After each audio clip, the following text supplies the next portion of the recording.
मित्रों, आप ये जानकर अत्यंत आश्चर्यचकित हो जाओगे कि मोर भी समलैंगिक होते हैं। मैं ऐसे ही दो दोस्त बड़े मोर के बारे में आपको विस्तृत जानकारी दे रहा हूँ, जिनका मैंने पूरे एक सीज़न पीछा कर फिल्मांकन किया है। ये दो मोर की ज़बरदस्त स्टोरी जहाँ कैद हुई है, उसका नाम व स्थान भी आपको बताना चाहता हूँ। हिंदुस्तान में स्थित उत्तराखंड राज्य के देहरादून शहर में भारत सरकार का एक वैज्ञानिक अनुसंधान केंद्र है, जो भारतीय पर्यटन संस्थान के नाम से दुनिया भर में जाना जाता है। यहाँ अनुसंधान के साथ साथ विभिन्न प्रजातियों के वन्य जीवों का भी भंडार है। हमारे संस्थान की सीमा राजाजी नेशनल पार्क से लगती हुई है, जिसके कारण ये हमारे कैंपस के जंगल में भी स्वेच्छा से आ जाते हैं। इन सभी जीवों को यहाँ पर पूरा संरक्षण भी दिया जाता है। मित्रों, एक दिन जंगल के बिल्कुल एकांत में मैं फोटोग्राफी कर रहा था। अचानक ये दो मोर बड़े दूर से उड़ान भरकर मेरे आसपास के जंगल में ज़मीन पर उतर आए। मैं इनकी ये उड़ान देखकर बड़ा ही उत्साहित हुआ।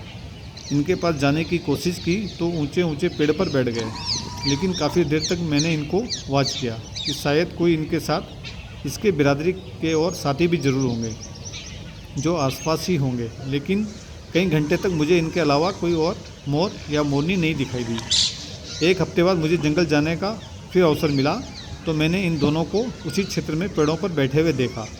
मैं ये देखकर बहुत ही आश्चर्यचकित हुआ। अब मैं इनके बारे में कुछ ज़्यादा ही सोचने लग गया कि ऐसा क्यों है।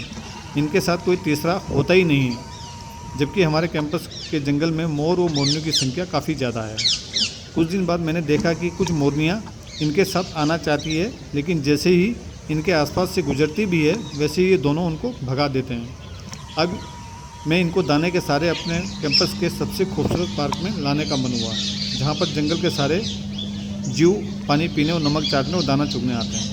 मैं इनके लिए रोज़ाना सुबह जंगल में जाकर उस जगह बाजरा फेंक आता था। धीरे धीरे उस रास्ते से इनका आगे बढ़ना शुरू हुआ। अब मैं हर रोज़ 50 मीटर पर इनको दाना डालता। ये मुझे भी पहचानने लगे और एक दिन वो शुभ घड़ी भी आ गई जब ये मेरे पार्क में पहुंच ही गए। अब यहाँ अधिकतर दोनों साथ साथ चुगने अधिकतर आते हैं, लेकिन अपनी बिरादरी के मोर मोरनियों के साथ कभी नहीं आते, ना उनके साथ चुगते। एक दिन ये देखकर तो मैं और भी अचंभित हुआ कि एक मोर नाच रहा है, दूसरा इसका दोस्त उसका नृत्य देख रहा है, जबकि मोर मोरनी को आकर्षित करने के लिए ही प्रायः नृत्य करते देखा गया है। यहाँ से मुझे इनकी दोस्ती पर बहुत बड़ा शक हुआ कि ये 100% समलैंगिक ही हैं। इनको अपनी खूबसूरती पर बड़ा नाज है। यहाँ पर स्थित सभी मोरों से आकार और पंख में भी सबसे बड़े हैं। इनकी खूबसूरती की मोरनियाँ भी दीवानी रहती है, लेकिन इन दोनों को उनसे कोई मतलब नहीं रहता। इनकी लाजवाब पंखों की खूबसूरती को मैंने अपने कैमरे में फुर्सत से कैद भी किया है। ये दोनों साथ साथ चुगते हैं, साथ साथ पेड़ों पर भी रात में रहते हैं। मैं भी इनका बड़ा दीवाना हूँ। जब कभी मुझे ये नहीं दिखाई देते तो मैं जंगल में इन्हें ढूंढने निकल जाता हूँ। ये भी मुझे पहचानते हैं। मैं भी इनका एक तीसरा दोस्त बन गया हूँ। मैं जब भी जंगल जाता हूँ, इनके लिए कुछ ना कुछ लेकर ही जाता हूँ। ये तुरंत मेरे पास आकर मंडराने लगते हैं। उसके दूसरे दिन फिर ये सुबह सुबह ज़रूर पार्क में आते हैं, आते भी उस समय जब कोई और पक्षी पार्क में ना हो।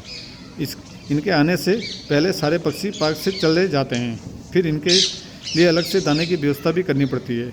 इन दोनों की जोड़ी बहुत ही खूबसूरत है। मस्त रहते हैं, तरोताज़ा रहते हैं, जहाँ जाते हैं अपनी चमक बिखेर जाते हैं। ये हमारे जंगल का एक पक्षी भी है और साथ में हमारे हिंदुस्तान का राष्ट्रीय पक्षी भी है, इसलिए सभी इनके दीवाने रहते हैं।